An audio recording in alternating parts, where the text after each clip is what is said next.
So this episode of Car Space is brought to you by Henry's Extreme Blinker Fluid. Don't get stranded in the winter, unable to use your turn signal. Henry's, more blinks per mile and more miles per blink. And now, the Car Space Podcast.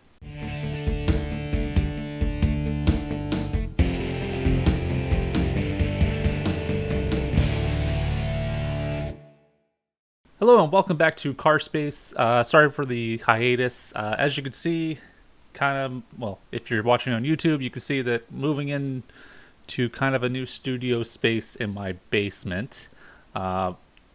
Pretty excited about that. Still working out the kinks and still working out the decor in the background, but we'll get there. So on today's episode, we're going to look at Ed Welburn, who was a major influence in General Motors design and car design as a whole for 44 years, and actually continues to be so today. So Ed Welburn was born December 14th, 1950 in Philadelphia, Pennsylvania. And at 8 years old, he went to his first car show. It was the Philadelphia Auto Show, and that was when he decided he wanted to make a career out of being an automobile designer. He was actually inspired by the Cadillac Cyclone concept and the Corvettes of the time. So at 11 years old, and this is pretty amazing to me because at 11 I was just trying to get through, whatever grade school I was in. At 11 years old, he wrote to General Motors asking how to become a designer. And they actually wrote back to him and gave him some advice on how to make that happen. So Ed, taking that advice, would go on to study design, sculpture, and painting at Howard University, of which he said about his experience there that creativity was all around me. He would actually go on to spend 44 years with General Motors and make a considerable mark on the company and automotive industry as a whole. So he was initially brought in to work at the Buick exterior studio. Some of the vehicles he worked on at that time were the Riviera and the Park Avenue. Although he said his first actual project was to work on the tail lamp for a Pontiac. Didn't specify which Pontiac, just that he worked on a tail lamp for a Pontiac. And in 1975, he moved over to work with Oldsmobile, where he would work on several vehicles such as the Cutlass Supreme and the Cutlass Sierra, among others.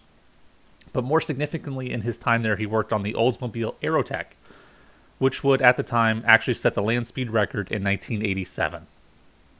The first of the pace cars for the Indy 500 were also done in this time, starting with the 1988 Oldsmobile Cutlass Supreme pace car, which received the IDSA Award of Design Excellence. To reward his work, in 1989 he was promoted to Chief Designer of the Oldsmobile Exterior Design Studio 2, where he would work on vehicles such as the Antares concept and the Intrigue.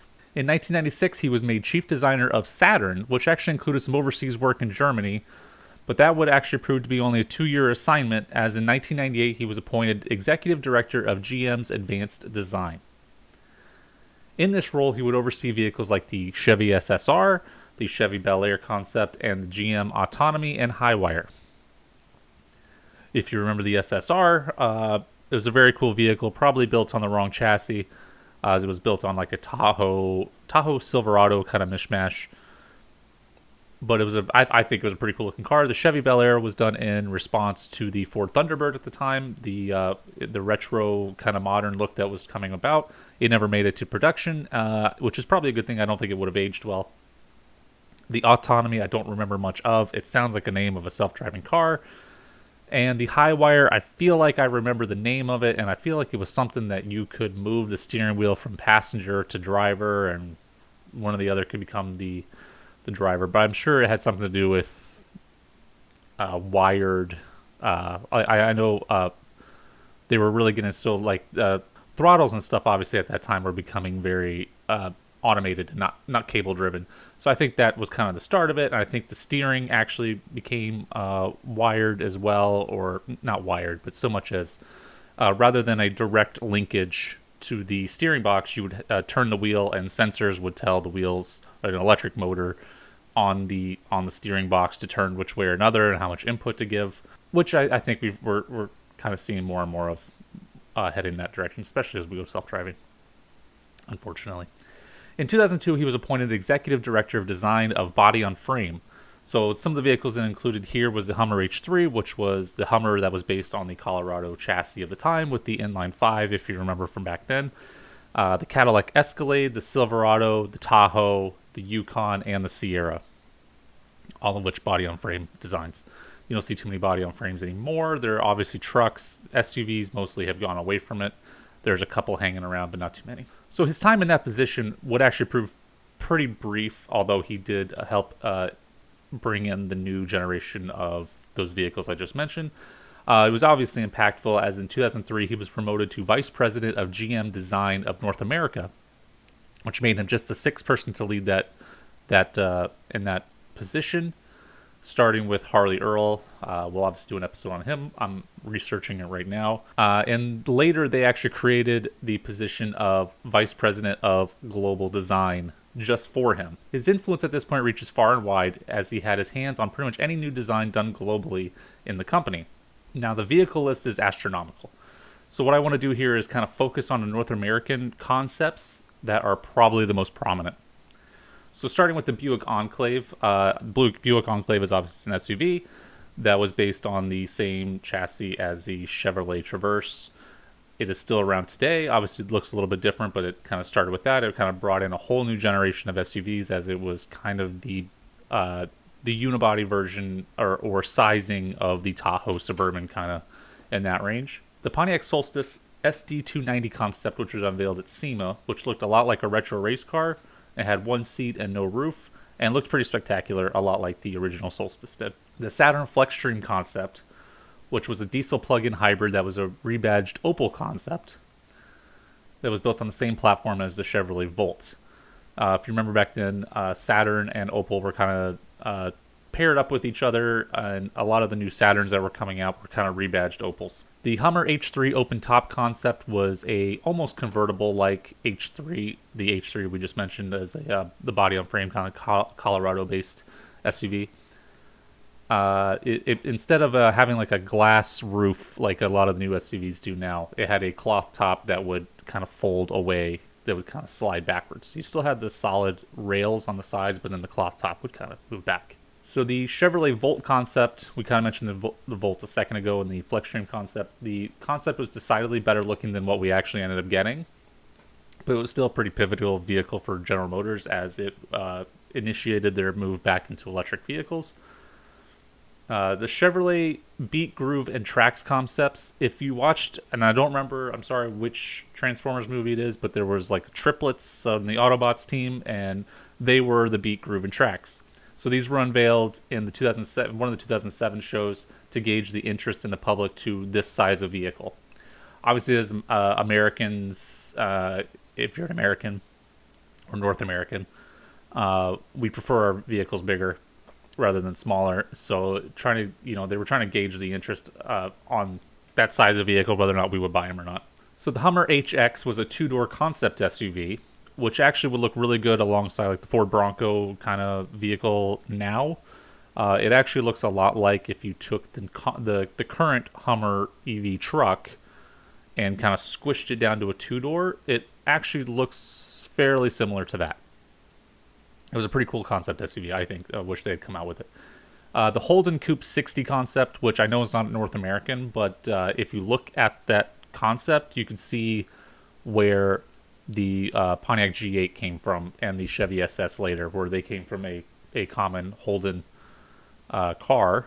The GMC Denali XT concept was a hybrid SUT, which is a sport utility truck, think kind of Avalanche-like, which maybe, if it was modernized a bit now, would actually look really good as a GMC version of the Chevrolet Silverado EV, which I'm sure is coming at some point.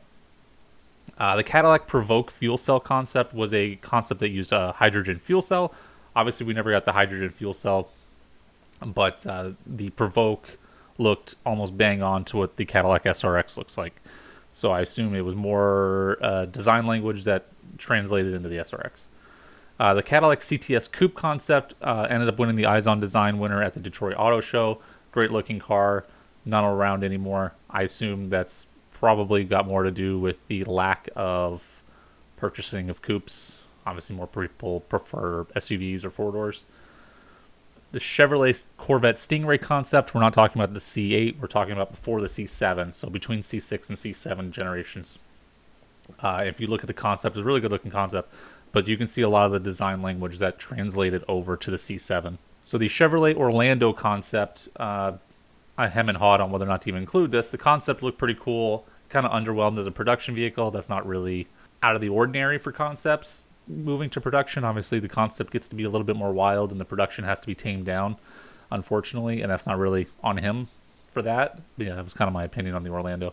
The Cadillac Era concept was a very interesting kind of futuristic design of a race car, sports car. Nothing came of it. I assume, again, it was a design language thing. It was just something I think designers probably need a moment where they can kind of free themselves from the typical constraints, and I think that was probably one of those cars. The Cadillac Converge concept was, again, Detroit Eyes on Design winner for the year that it was there. It was the basis of the Cadillac ELR, which was a plug-in hybrid coupe that looked a lot like the Cadillac CTS. Not going to lie to you, completely forgot about the ELR, but I went back and looked at it. It's a pretty good-looking car. Again, it looks a lot like the CTS, maybe a little bit sleeker CTS coupe. The Buick Regal GS, which honestly, if I take a second, I think kind of helped turn the Buick design around. Unfortunately, I don't think Buick has really followed through with that. I think they had momentum. Maybe people weren't buying them, and that was the problem, because I feel like they haven't really gone anywhere. But I feel like that car in particular really brought about, and the Buick Avenir concept, which again was another Eyes on Design winner, kind of brought forth this new design language for Buick and kind of made it exciting again after years of kind of languishing as kind of a boring, bland kind of brand. The Cadillac XTS Platinum concept would go on to become the Cadillac XTS. Two really cool cars. I want to take a second, and I kind of would love to do an episode on just these. The Chevrolet Code 130R and the True 140S concepts. So it was a really cool pair of cars, and I think they were youth-oriented. Maybe in response to Scion, I'm not really sure. And then obviously Scion, as we know in past episode, kind of went not belly up. Obviously, they just kind of got molded back into Toyota. The 130R was a two-door, four-seat, rear-wheel drive little sports car with a four-cylinder. The True 140S was almost like a Chevrolet version of the Mitsubishi Eclipse. If you looked at it, it looked very similar lines, very similar roof line. Also front-wheel drive, two-door, four seats. Sorry. Very cool car. Also drove the front wheels. But I'd love to do. It sucked that we got kind of taunted with those cars and teased with them, and then we never got them. He helped kind of work on the Chevrolet Chaparral, which was actually designed for the Gran Turismo video game. They did build one real-life version. It had four-wheel steering, and it was a race car. It was pretty cool. I already mentioned the Buick Avenir concept, which won the Eyes on Design winner. Avenir actually means future in French, and it was meant to display Buick's future direction of design. Still waiting on that to be completed. Avenir actually would end up, the naming of Avenir would go on to become Buick's top-of-the-line type models, kind of like think Denali for GMC. So again, that was a small list of the vehicles that he actually oversaw. There were many more great designs, honestly, but they were overseas, and I had to, for time purposes, and I'm not just regurgitating cars to you. I know we all love cars if you're listening to this, but it can get monotonous. I'm just in here listing cars. So he ended up retiring on July 1st of 2016 after a 4-year career that saw him become just the sixth design leader in GM history and the first African-American to ever lead a design studio. He has won a ton of awards, and I want to kind of list a few of those off here in a second. But I do want to say that under Welburn, GM kind of helped lead innovation and designs, I felt like. And I feel like something that's been lost to GM probably since he left. I don't know if there's a transition period and they're catching up and they're getting there. Their designs are getting better, but I feel like there was a time in there where they've just been producing cars to make money. And I understand that they went through financial whatevers, but they were just pounding out SUVs. For instance, like the Chevy Blazer, which thankfully for me, the Chevy Blazer is currently like the worst selling SUV that GM produces. And I think that's probably in response to kind of what I thought was you took a name that meant something and made it something it's not. So I hope they learn from that and they kind of bring back the Blazer as more of a Bronco fighter, because I think it would be great at that. Something that, like, so if you listen to the episode that my dad was on, he had a 70s Blazer, and that's in my mind what the Blazer should be. You know, even the S10 Blazer that came later on, like, you could have, there's the lines there, right? Like, it's just like the Bronco, where you have the Bronco and you have the Bronco Sport. You would have the Blazer and the Blazer Sport if you want to. I mean, I don't, to me, like, I don't know if Chevy's working on a direct fighter to the new Ford Maverick. I think the Ford Maverick was another great idea. I kind of feel like Ford is kind of leading these new design directions, right? Like they're trying new things, and I think a city truck is kind of a novel and really cool idea to a point. But that's the thing. Chevy has the name S10 sitting there, and I think the S10 against the Maverick would be a perfect idea. The thing I think is wrong with GM that was great maybe under Welburn's kind of leading there was that it was more, they came out with it first, whereas now it's like another company comes out with something, it works, and then Chevy or GM starts to work on it. That's just my opinion, obviously. So I wanted to do this kind of a short overview of a very influential designer as a way to kick off Black History Month, but also to show the story of someone who was driven to succeed from a kid and went on to live out their dream out until he retired. So here's some awards, because I kind of like, I don't think I would do him justice without saying kind of these things. So first of all, he won Our Detroit's annual Best Dressed list. Good for him, you know. In 2016, General Motors dedicated the Center for African American Art at the Detroit Institute of Arts in Welburn's honor. The Detroit Free Press also honored him with its first ever Difference Makers Lifetime Achievement Award. And most recently, he had his body of work turned over to the Smithsonian Institution Museum, making him the first automobile designer to earn that distinction. In 2017, Welburn was awarded an honorary doctorate of fine arts by the College for Creative Studies. He was inducted into the Automotive Hall of Fame. In 2018, he received the Eyes on Design Lifetime Design Achievement Award for his outstanding career in vehicle design. He also won the Man of Excellence Award from the Michigan Chronicle and made Ebony's magazine list of the Ebony Power 150, the most influential blacks of America, and Black Enterprise magazine named Welburn one of the 100 most powerful executives in corporate America. He also made that list in 2012. These are just a few of the awards. Like, honestly, if you Google Ed Welburn awards, it just keeps going. But I wanted to mention a few of them. So even in retirement, Welburn is still advising on GM designs with his design consultancy with his company called the Welburn Group. So thanks again for listening. Thanks for listening on my short biopic of Ed Welburn, who I think, again, was one of the most influential designers. And really looking forward to doing more of these kind of biopics on different designers and people who influence the car industry. If you have any ideas, please reach out to me, Instagram, Twitter, Facebook, whatever, or email me at theautoriff@gmail.com. And until next time, drive safe.